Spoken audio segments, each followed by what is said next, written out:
Hi, and welcome to my wonderful Knitting Life channel. Today we're going to talk about the Musselburgh Hat Challenge that my nephew has been experiencing in knitting this project. My nephew is here visiting from the United States, and I live in Ontario, Canada. So it has been a little bit of a challenge to help him through this project. But I started making some videos, and I did put them on my channel in order to help others who may be struggling with this pattern. So we're going to have a little Musselburgh hat chatter today, and I'm going to let my nephew officially introduce himself. Yes, my name is Alex. I grew up in Washington in the United States, which is pretty far away from here. And currently I go to school at Oregon State University, and I'm studying math and music. Yeah, so he started knitting when he was about 8 years old, I think. Yes. Because my mother, myself, and my eldest daughter all knitted. And when you would come and visit at the cottage, it was kind of a little bit of, I want to do that too moment. And then I think you put it aside for quite a while, but then sort of found that maybe that was going to be something that would be relaxing in between like studying and working at university. So you may be wondering why I chose the Musselburgh, and I'm working on my pronunciation. A lot of viewers have helped me with that because originally I was following a few people who said Musselburgh, but it's the Musselburgh, like Edinburgh. So why the Musselburgh?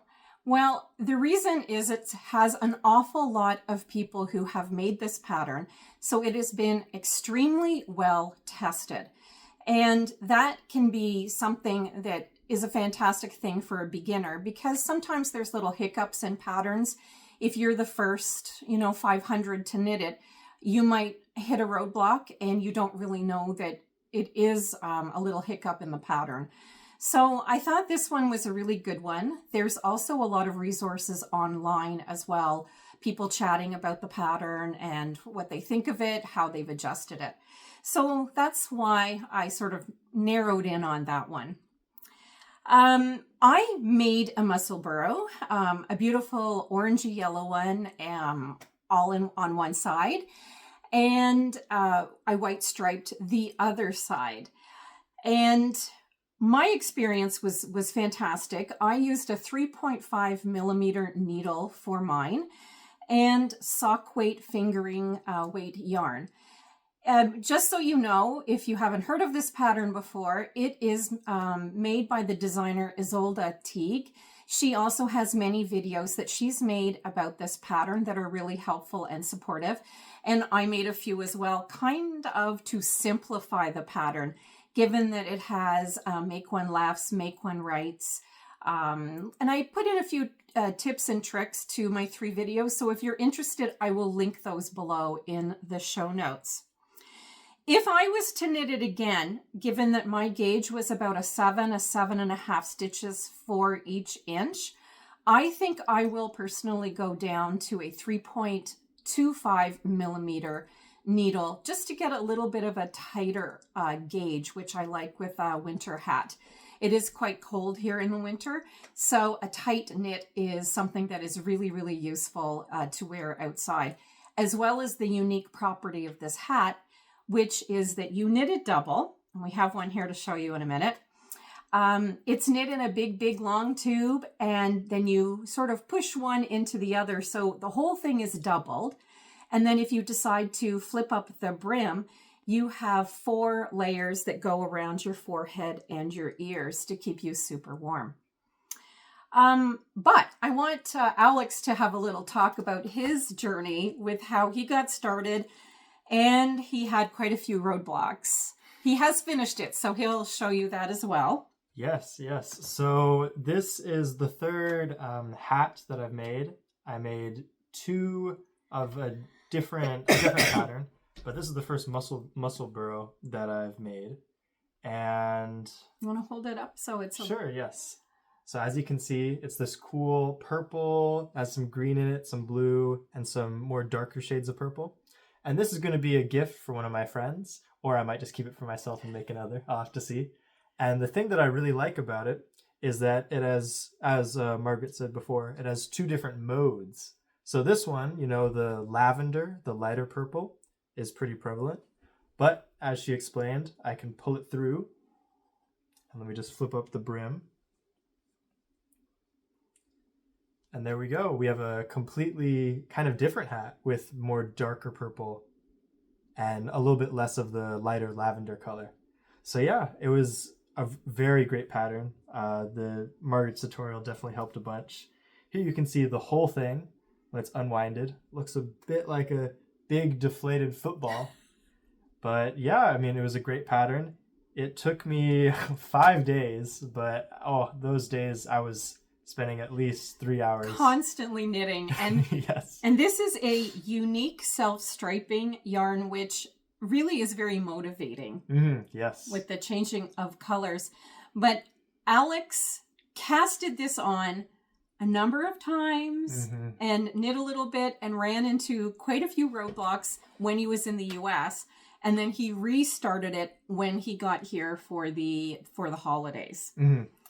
Yes, it was a long journey making this hat. I would say the first attempt I got, it was many attempts getting the first couple stitches on, because one would fall off and then I'd have to restart. But I ended up getting around to the green. And then suddenly a bunch of stitches flew off and I was not able to recover it. So I had to redo the entire thing. But overall, I mean, turned out well. So I have no complaints. And I think now that you've made one and you've had that experience, it will be easier to make another one. Yes, definitely. Yeah. And he's got some plans here. Yes, I'll just show it off. I have this other purple. No stripes like this one, but I've started a little bit. You can maybe see just the little top of the hat. And that one will be probably a gift for a friend. And then this one, I'm very excited for this one. It's not a uniform color, but it changes gradually. A very slow changing colorway. This is a Heritage, Cascade Heritage in a solid. And this one is Cascade Heritage Wave, which unfortunately isn't sold anymore. But it has a really slow color changing yarn. What do you call that? I can't remember the name for when it has a gradient, a slow gradient. And that can make it really fun. But it also has a bit of a hand spun look to it. So it is a beautiful yarn. I wish they still made it, but we'll see. Maybe they'll rework it and bring it back. That often happens with yarn companies. And I actually have a plan to make another one. I had my daughter's boyfriend choose a color because he was really jealous of hers. And he chose this one, but now I want it. So we'll see what happens. This is also Heritage, Cascade Heritage Wave, and it is absolutely gorgeous. And again, that will just very slowly change color as I knit it. One thing that came in really handy for Alex with a striping yarn like this one was that when he dropped a stitch and he needed to run it back up, and I showed him how to do that with a crochet hook, it was a little bit easier with the different colors that were there in order to see where he needed to bring that stitch up. And if he crossed a stitch over another stitch or forgot to knit a stitch, the colors really helped him read his knitting and be able to correct his mistake.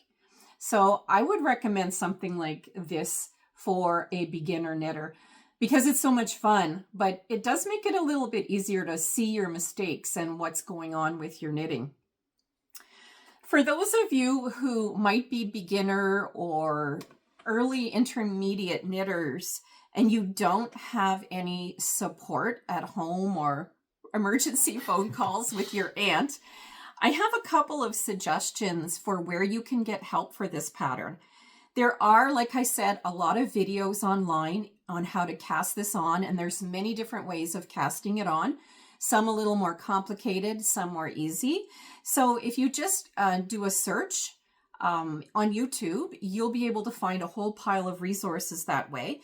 and for specific techniques. If you want to do a pinhole cast on, you can just basically do a search for that and you'll get video support.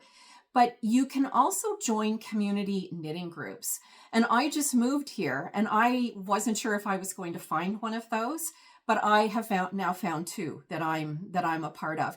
And there's huge resources with those people if you're just starting out. The other place you can take a look at getting support is your local yarn store. A lot of yarn stores will have a little 2-hour session each week where you can like pay $5 and come and get support for your knitting. And there's nothing like getting support in person. Videos are great, but one-on-one or in a small group is even better. So don't get discouraged. Keep trying and use all of those resources so that you can get the product that you want. And I think Alex is pretty excited about finishing this first one and going on to the next one. He does have some other projects in his queue.